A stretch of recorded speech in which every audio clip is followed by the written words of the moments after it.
அணைக்கட்டுக்கு மட்டுமல்ல, தமிழ்நாட்டு முழுவதற்கும் பல்வேறு பணிகளை செஞ்சு கொடுப்பதாலதான் ஒன்றிய பாஜக அரசால தாங்கிக்க முடியல. வைத்தறிச்சல்ல பல்வேறு நெருக்கடிகளை, அச்சுறுத்தல்களை தமிழ்நாட்டு அரசு, நம்முடைய அரசிற்கும் தமிழ்நாட்டு மக்களுக்கும் தொடர்ந்து கொடுத்துக்கிட்டு இருக்கிறாங்க.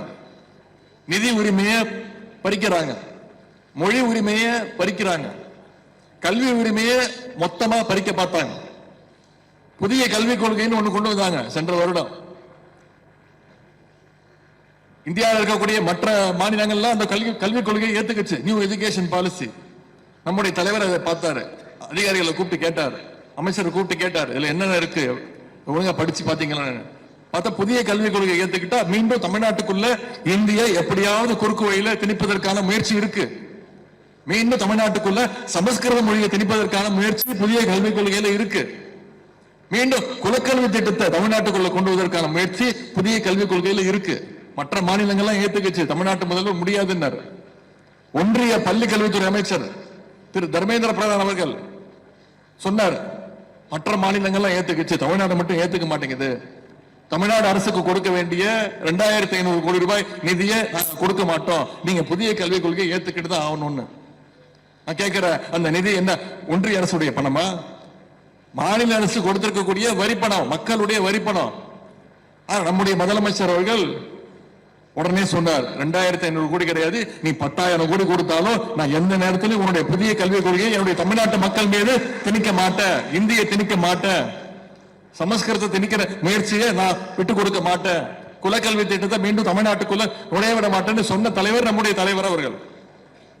அதற்கு சட்ட போராட்டம் நடத்தி இன்னைக்கு அந்த சட்ட போராட்டத்தில் நம்முடைய முதலமைச்சர் அவர்கள், தலைவர் அவர்கள் வென்று காட்டியிருக்கிறார். இன்னைக்கு பல மாநில முதலமைச்சர்கள் இன்னைக்கு நம்ம எந்த புதிய கல்விக் கொள்கையை 8 மாதங்களுக்கு முன்பு எதிர்த்தோமோ அந்த புதிய கல்விக் கொள்கையை இன்னைக்கு பல மாநில முதலமைச்சர் அவர்கள் எதிர்க்க ஆரம்பிச்சிருக்கிறாங்க. இன்னைக்கு ஒன்றிய அரசு ஒரு திட்டத்தை கொண்டு வந்ததுன்னா மற்ற மாநில முதலமைச்சர்கள் பாக்குறாங்க, தமிழ்நாடு முதலமைச்சர் என்ன முடிவு எடுக்கிறாரு, தமிழ்நாடு என்ன முடிவு எடுக்குது, அந்த முடிவை நாமளும் எடுப்போம் அப்படின்னு மற்ற மாநில முதலமைச்சர்களுக்கு ஒரு எடுத்துக்காட்டாக, ஒரு எக்ஸாம்பிளாக, முன்மாதிரியாக நம்முடைய முதலமைச்சர் அவர்கள் செயல்பட்டு கொண்டிருக்கிறார். அது மட்டுமா, நிதி உரிமை, மொழி உரிமை, கல்வி உரிமை பறிக்கிறது மட்டுமல்ல, இன்னைக்கு பிரதமர், ஒன்றிய பிரதமர் திரு மோடி அவர்கள் மாநிலத்துக்கு மாநிலம் சண்டை மூட்டி விடுற வேலையில ஈடுபட்டு இருக்கிறார். பார்த்திருப்பீங்க தொலைக்காட்சியில அவருடைய பேச்சையெல்லாம் கேட்டிருப்பீங்க. பீகார் மாநிலத்தில் சட்டமன்ற தேர்தல் 6ஆம் தேதியும் 11ஆம் தேதியும் சட்டமன்ற தேர்தல். அந்த தேர்தல் பிரச்சாரத்துக்கு ஒன்றிய பிரதமர் போறார். பிரச்சாரத்தில் பேசுறாரு. என்ன பேசுறாரு? பீகாருக்கும் தமிழ்நாட்டு மக்களுக்கு என்ன சம்பந்தம்? அங்க போய் பேசுறாரு, தமிழ்நாட்டில் பீகார் மக்கள் துன்புறுத்தப்படுறாங்க அப்படின்னு கொஞ்சம் கூட கூச்சம் இல்லாம ஒரு பொய் பிரச்சாரத்தை அவர் செஞ்சுட்டு வர்றாரு. ஏன் தமிழ்நாட்டு மக்கள் மேல அவருக்கும்? ஏன்னா தமிழ்நாட்டு மக்கள் தொடர்ந்து ஒன்றிய பாஜகவை புறக்கணிச்சுட்டு வர்றதுனால இந்த கோபம். நான் நேற்று நம்முடைய தலைவர் அவர்களே ஒரு சவால் விட்டாங்க திரு பிரதமர் அவர்களுக்கு, உங்களுக்கு தைரியம் தான் இன்னைக்கு பீகார்ல போய் தமிழ்நாட்டை பத்தி கொச்சப்படுத்தி பேசுறீங்களே, இன்னும் 4 மாதங்கள் தமிழ்நாட்டில் தேர்தல் வரப்போது, அடிக்கடி வருவீங்களே, இனிமே உங்களுக்கு தைரியம் இருந்தா அங்க பேசுன அந்த பேச்ச நீங்க தமிழ்நாட்டில் வந்து பேசிட்டு திரும்பி போயிட முடியுமா? தமிழ்நாட்டு மக்கள் உங்களை விட்டுருவாங்களா? உண்மையா இருந்தா பேசணுமா வேணாமா? பீகார் மக்களை நாம எங்கேயாவது துன்புறுத்திட்டு இருக்கோமா? எனக்கு தெரிஞ்சு பீகார்ல இருந்து வந்த ஒரே ஒருத்தர் தான் தமிழ்நாட்டில் இன்னைக்கு கஷ்டப்பட்டு இருக்கிறார். யாரு? திரு RN ரவி அவர்கள் மட்டும்தான் எனக்கு தெரிஞ்ச ஒரே பீகாரை சேர்ந்தவர் தமிழ்நாட்டில் கஷ்டப்பட்டு இருக்கிறாரு. அவரையும் நம்ம கஷ்டப்படுத்தல, தமிழ்நாட்டு மக்களை அவர் கஷ்டப்படுத்த நினைக்கிறாரு. அதனால தொடர்ந்து தமிழ்நாட்டு மக்கள் அவரை கஷ்டப்படுத்திட்டு இருக்கிறாங்க. அப்படி கஷ்டப்படுத்துற RN ரவியை கூட நம்முடைய தலைவர் திரும்பி போன்னு சொல்லல, இங்கேயே இரு, நீங்க இங்க இருக்கிற வரைக்கும் எங்களுக்கு நல்லது, எங்களுடைய பிரச்சாரத்தை நீங்களே பாதியை பார்த்துக்கிறீங்கன்னு நம்முடைய தலைவர் அவர்கள் அவரை கூட கஷ்டப்படுத்தல. இதையெல்லாம் நாம மக்கள்கிட்ட கொண்டு போய் பேசணும். இப்போ இன்னொன்னு கொண்டு வராங்க.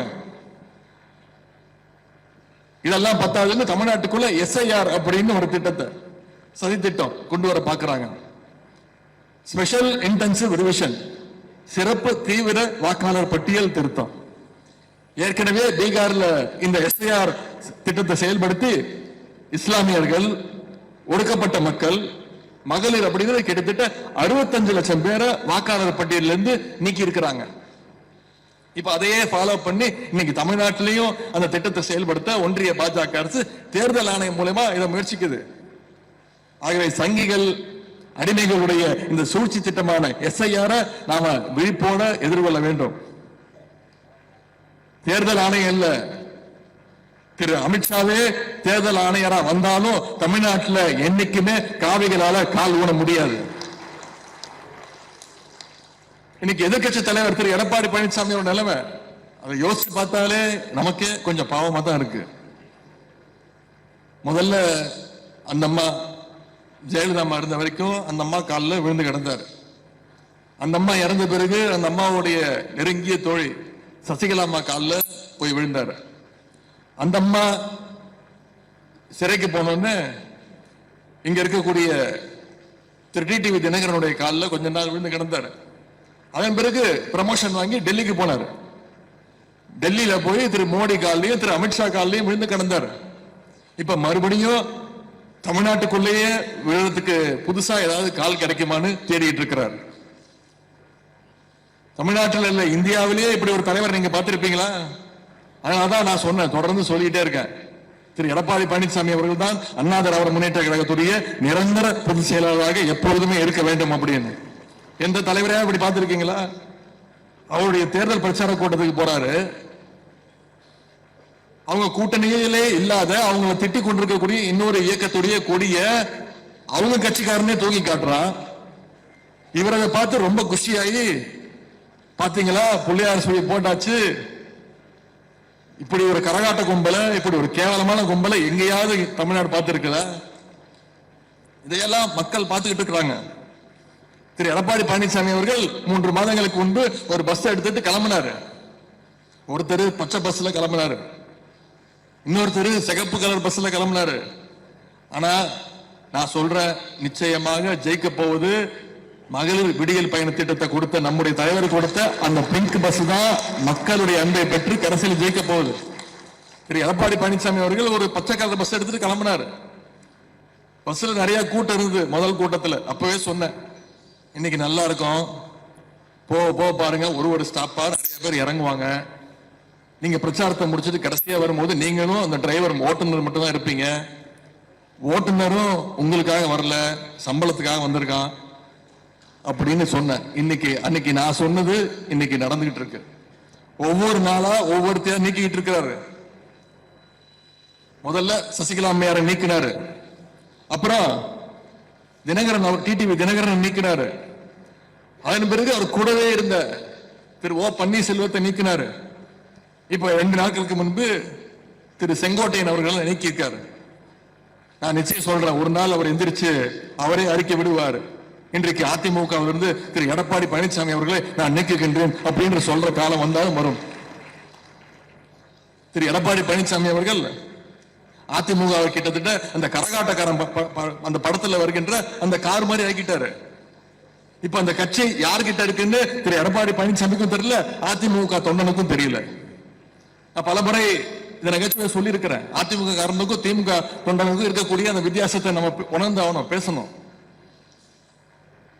திராவிட முன்னேற்ற கழகத்தை சேர்ந்த உடன்பிறப்புகள் 2 மாவட்டத்தில் இருக்கக்கூடிய 2 பேரும், ஒரே மாவட்டத்தில் வெவ்வேறு ஒன்றியங்கள் இருக்க 2 பேரும் ரொம்ப நாள் கழிச்சு சந்திச்சீங்கன்னா என்ன பேசிப்போம்?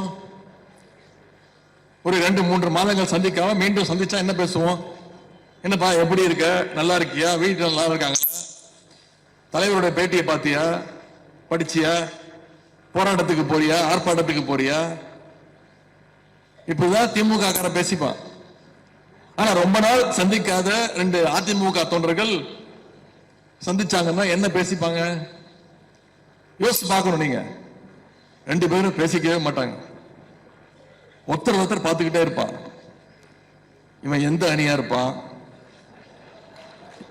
நேத்து வரைக்கும் அந்த அணியில இருந்தான், இன்னைக்கு எந்த அணியில இருக்கான், என் காலை வேற பார்த்துக்கிட்டே இருக்கான், காலை விட போறானா இல்ல என் காலை வாரி விட போறானா அப்படின்ற அந்த பயம் அவனுக்குள்ள இருந்துகிட்டே இருக்கும். இதுதான் இன்னைக்கு அண்ணா திராவிட முன்னேற்ற கழகத்துடைய நிலைமை. இதையெல்லாம் தாண்டி அண்ணன் திண்டுக்கல் சீனிவாசன் அவர்கள், முன்னாள் அமைச்சர் திரு திண்டுக்கல் சீனிவாசன் அவர்கள் நேற்று முன்தினம் ஒரு உண்மையை ஒப்புக்கிட்டார். ஒரு பேட்டியிலேயே சொல்லிட்டாரு. திரு எடப்பாடி பழனிசாமி அவர்கள் அதிமுகவுடைய பொதுச் செயலரானது ஒரு பிக் பாக்கெட்டுக்கு சமம் அப்படின்ட்டார். கிட்டத்தட்ட ஒரு பிக் பாக்கெட், ஒரு திருடன் எப்படி திருடிட்டு போவானோ அதே மாதிரி திரு எடப்பாடி பழனிசாமி அவர்கள் இன்னைக்கு அதிமுகவுடைய பொதுச் செயலர் ஆகிட்டாரு அப்படின்னு தன்னுடைய மைண்ட் வாய்ஸ் எல்லாம் இன்னைக்கு ஓபனா பேசிட்டு இருக்கிறார் திரு எடப்பாடி பழனிசாமி அவர்கள். அது மட்டும் இல்ல, திரு எடப்பாடி பழனிசாமி இப்ப என்ன சொல்றாரு? திரு ஓபிஎஸ் அவர்களாக இருக்கட்டும், சசிகலாவாக இருக்கட்டும், திரு டிடிவி இருக்கட்டும், இவங்க எல்லாம் நம்முடைய திராவிட முன்னேற்ற கழகத்துடைய பி டீம் அப்படின்னு நம்மளை விமர்சனம் பண்றாரு. நான் அவங்ககிட்ட சொல்லுவதெல்லாம், நமக்கு என்னைக்குமே கலைஞருடைய உடன்பிறப்புகள் இருக்கின்ற வரை திமுகவுக்கு என்றைக்குமே பி டீமும் தேவையில்லை, சி டீமும் தேவையில்லை. என்னைக்கும் எதிரிகளை நேருக்கு நேராக களத்தில் சந்திக்கிறது தான் திராவிட முன்னேற்ற கழகத்துடைய உடன்பிறப்புகளுடைய ஒரே வரலாறு.